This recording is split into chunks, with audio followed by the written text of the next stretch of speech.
Hey everybody, welcome back to the channel. Today we are going to just do a little bit of a color and chat, and just thought I would sit down and get myself on video doing some coloring in Dark Fairytales. I have the Rapunzel page to finish, and this has been sitting unfinished for a while. Obviously I left the big piece to last, which would be her hair. I haven't done the dress yet because I'm waiting to put the hair down and finish that. I'm going to try to figure out a color that doesn't match this guy too much or clash with the color of her hair, so I figure I'll do the hair first and then I will finish the dress, and that will be the end of this picture and it will be done finally.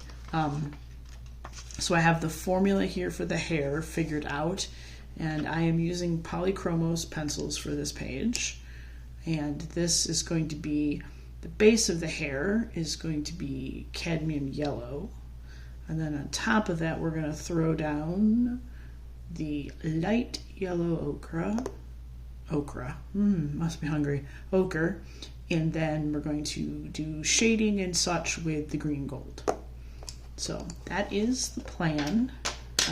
I've been on a bit of a Kerby kick. I was watching a lot of videos today of various people, and they were showing off Kerby pages that they had done, or they were talking about how they wanted to work in their Kerby books again that they haven't, that they've had for a while and such. So all of a sudden here I am pulling out Anamorphia off the shelf today and dusting it off and realizing I have so many unfinished works in progress in Anamorphia, and I've had that book since it came out, which I believe was 2016 or 2018, somewhere in there, even 2015 if I remember correctly. It's one of his first books, so it's been out for a while, and I've finished some pages in it. I will say there are finished pages, including like the really doodly stuff. I have finished a couple pages in it, but the amount of unfinished pages and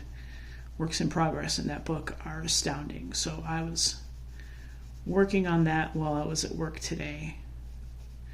I will say I contemplated Rapunzel's hair a lot while doing the rest of this picture, because I have a love-hate relationship with the color yellow. I love how it looks. I love the combination that I have put together for her hair. I think it's going to work. I think it's going to have a lot of depth on the page. It's going to stand out and it's going to look great. But I hate coloring with yellow. And I hate coloring with yellow because it is so difficult. I don't care how high you have your light, how deep you have your magnifier. It doesn't matter. Getting the yellow to lay down without 20 million pieces of white space, to me, is so frustrating. I don't care if I crosshatch it 7 times. I will go back and find places where I did not put down yellow. It does not matter. Yellow is my enemy. And yet here I am coloring this with no backing page. Wow, that was smart. I mean, there's nothing colored behind it, but I don't want ink transfer. So I'm going to use this. No, this isn't going to work because it's not smooth. Yeah, it'll do for now. I'm going to use the building instructions for shelves that just happen to be laying in this room right now. So I'm just going to stick that behind there because I am deathly afraid of, with the amount of pressure I put sometimes on these pencils, of having ink transfer from page to page. So it usually doesn't happen with Kerby books, but I'm not taking that chance.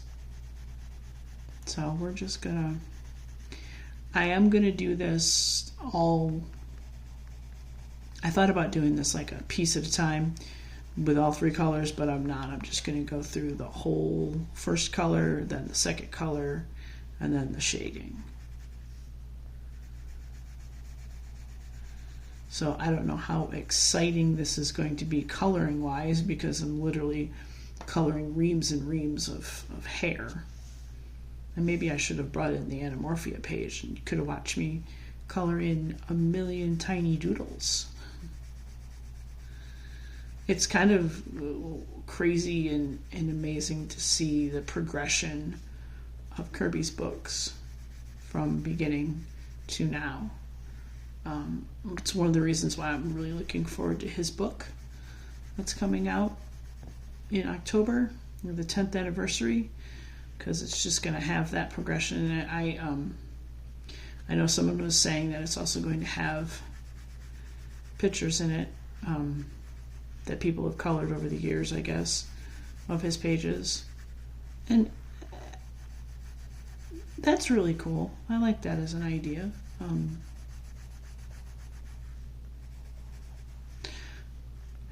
I know that, it's one of those things where I have, the largest amount of doubts that, my pages would ever get featured on any kind of situation like that. I think the only time I would feel like that might happen would be with the Shattered Sleeping Beauty page, which I'm incredibly proud of. I'll show you guys that page in a minute. But I think it's going to be really cool to see people's interpretations of his pages over the years and see what everybody colored, because everybody has such a different take on it, and it's really cool. I think that's why I like to do buddy colors so much, is because we're looking at the same page, and you're going to do the page your way and I'm going to do it my way, and it's going to look amazing both sides, because we have different interpretations. But it's also kind of fun sometimes when you do buddy colors and you guys will end up doing the same thing. Like you decided that the person's shirt was going to be purple and you both did a purple shirt without ever consulting anybody. You didn't talk about it or anything. It's just your brains both went to purple shirt. And I love that so much.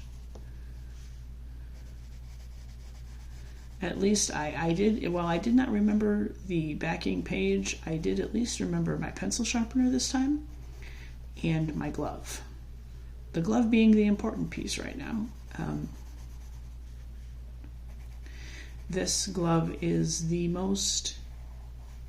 one of the most important things in my coloring arsenal. If you do not know about this and you are a colored pencil person, or a person that uses even, I think it'd probably be helpful if you did like watercolors and things, backgrounds and things, is this glove, which is a digital artist glove. So the digital artists wear it so that when they're drawing on their tablet, their hand isn't touching the screen and disrupting the page. But this works for color people, so we are not smudging what we've already laid down and or getting, colored pencil all over the side of our hands. So it works really well that way. And they're very inexpensive to purchase.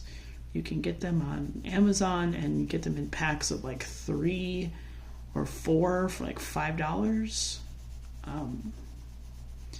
The fabric is kind of like,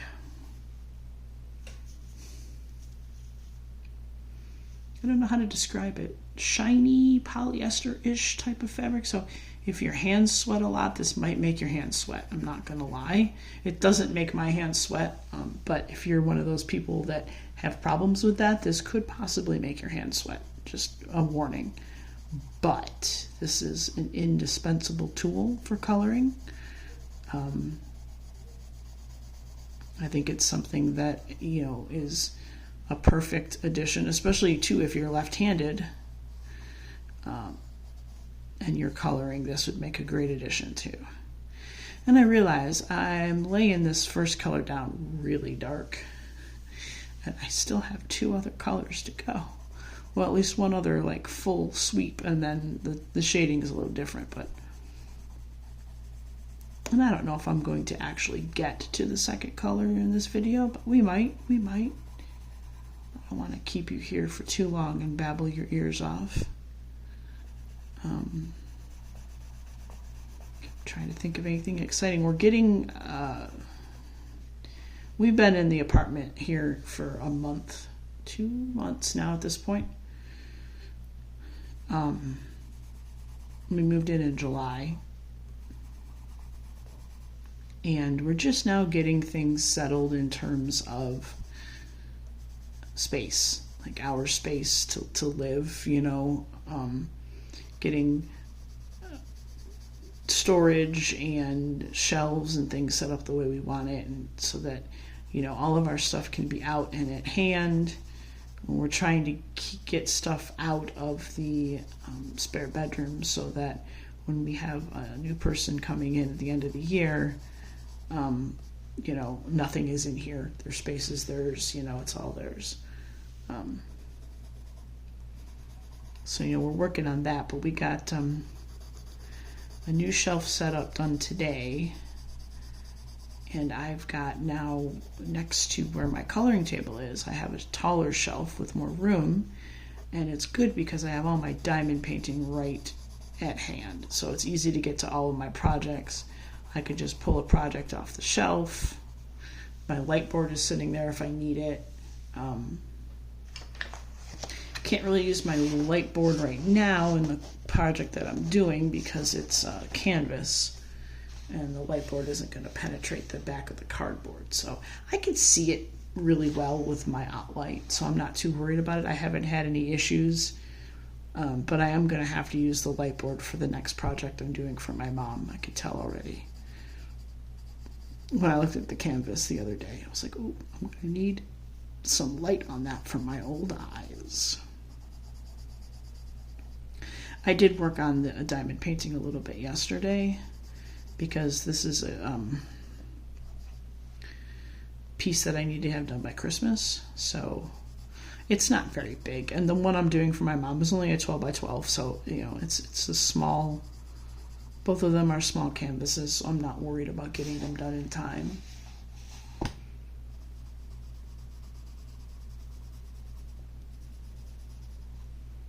That's really all that's been happening here. I was thinking, if there's any questions you guys want to ask me that I can put in my next video. Any questions at all about coloring opinions I might have, about different things, coloring topics, if you want me to talk about pencils or any other kind of medium or anything, definitely drop me a question. Because, to be honest, questions really help when you're doing videos like this, because I could sit and ramble on for a long time, actually, about anything and everything. And, I could get to a point where I'm rambling so much that you're just like, okay, I have to turn this off. I can't stand this guy anymore. What is he talking about? So, a little bit more structure is good. I will be honest, I work best off the cuff and improv, but, structure is also good. That's why I like to do lives. I'm looking forward to being able to go live on YouTube. I am 10 subscribers away from being able to go live. So if you're watching this and you're enjoying it and you're having fun watching me lay down yellow with tons of white space, feel free to subscribe to the channel, or even just give this a like. Good old thumbs up. It's free, costs you nothing, won't even hurt your thumb if you do it carefully. I just had a thought. I know I was looking at this page earlier and remembered that I think I missed a piece of fine. No, I did get it. Okay. I had looked earlier and remembered I missed a piece of vine near the witch's arm. And so, never mind. It's okay now. And, these are the kind of projects that, I had her hair formula written down on a piece of paper and tucked inside so I would remember what I decided to do. And then for a while, when I was finishing the background, I had the background written down so that I could remember what the background was for when I came back to it, because this is not a one-sitting picture for me. I've done pictures like this in one sitting, but this wasn't one that was an easy one-sitting shot. I do want to color more in this book. I love this book so much. I love his versions of some of these, and I have seen some people do some amazing things with this book. I saw someone on, I think, Instagram, maybe somewhere, that there's a picture of Cinderella's pumpkin carriage, and the pumpkin carriage is rotting, and that's how it's drawn, but they made the horses look like ghosts. It was incredible. I mean, there was much use of, I'm guessing acrylic paint markers were involved of some sort. I don't know. I don't have fancy altering techniques with my pages or anything, but I'm fairly confident that's what they did, and it looks so cool. And it fits. It fits the idea that's there. It fits the way he decided to go with that picture. It just fits really well. So I was very impressed with that. I may end up making this sort of a series kind of thing where, we're going to go through and we're going to put down this first layer on the first video. Then next time I come to film, we'll lay down the next color. And then the next time we'll put the shading in. I think that's what I'm going to do. So, sorry if I just hit my tripod. It's like right in between my legs in front of me in front of the chair. So I may occasionally kick it or something. But yeah, I think this is going to be the plan. Let's do that then. We're going to finish this, obviously, the first color. And then next video, I will come back and we'll do the second color and we'll talk some more. And, during that time, if you think of any questions, anything you want to talk about related to coloring, anything you want to hear me talk about, I guess I should say, related to coloring, I would love to talk about it. I could talk about coloring books and artists and pencils and techniques and ideas and concepts. I could talk about that stuff all day. I mean, I've already done it for 17 minutes technically, without, with a little bit of other interjection, but I mean, I could just... This is the thing that happily consumes my life right now, and it's good. It makes me very happy. It keeps me out of trouble. At least in some ways it keeps me out of trouble. It does not financially keep me out of trouble. We won't talk about that, will we? See, and I can already see, and I don't know what it looks like on the camera. I won't see it till I go through and watch the video. I'm sharpening my pencil. I see the places on this page where her hair is, where I can just see white space, white space, white space. It's like the yellow is mocking me the whole time, and that's fine. It's fine. I will conquer the yellow with another yellow, and that's just how it's going to be, but it's going to look really good. I did a little test. I realized before I started the video that I had not chosen a shading color, and clearly there's some shading that needs to be done on this page. I will say that as someone who is not deeply artistically inclined to figure out always where shading goes, sometimes I'm pretty good at figuring it out on my own. I appreciate line art that gives me a clue. And Kerby is beautiful for saying, hey, you should shade this part right here. And you could tell where you should do the shading, or any kind of shadowing, or any sort of extra definition. It's in the line art. And I love when it's in the line art because it makes it easier for me to add extra good dimension to pictures. I will say, for as long as I've been coloring and having that sort of given to me by artists, it's now easier for me to find it where it isn't. It's a little bit easier for me to find that definition location without really having it spelled out for me, which I like, I appreciate. Sorry about the earthquake when I hit the tripod again.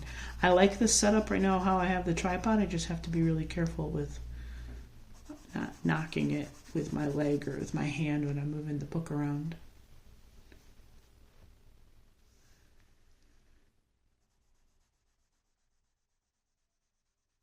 Yeah, I think this is going to turn out really, really good. This would be a fun page to be able to like finish on video with you guys, you know. We'll do part 1. We'll do part 2 later, and then part 3. And part 3 will be like the shading of the hair and the finishing up of the witch with the dress. And I'd like to go through and kind of do some extra shading on her skin tone, because I'm looking at it right now and I'm not super happy with either of their skin tones at the moment. So we'll be touching up the skin tones at the very last part of the video. But I just thought I would come by. I had a really good time just sitting down, making a video, chatting about coloring.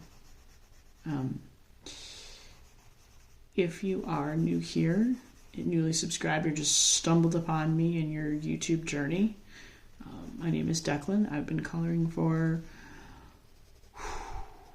we'll just say a long time and leave it at that. Kerby and Johanna and Hannah Carlson are some of my favorite artists.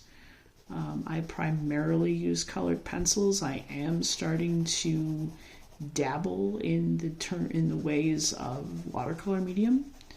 I'm not much of a marker guy. I have some and I use some occasionally, and gel pens too. I have some fun gel pens, but you know, my favorite thing to do is colored pencils. So that's primarily what you're going to see here on my channel. And I'm gonna, you know, do things like color and chats like this, you know, videos about works in progress. I have things written down. I do want to do my Johanna and my Kerby collection videos where I go through what I have and kind of highlight some of the pictures that I've done. So we have the first color finished. The first color is down for her hair. Like I said, we'll come back and on the part 2 and we'll do the second color for her hair. Before I go, I'll show you what else I've done in this book. I've done this page with the 3 guys from the Wizard of Oz. I'm kind of very happy with how the rust came out on the Tin Man. I also love this picture.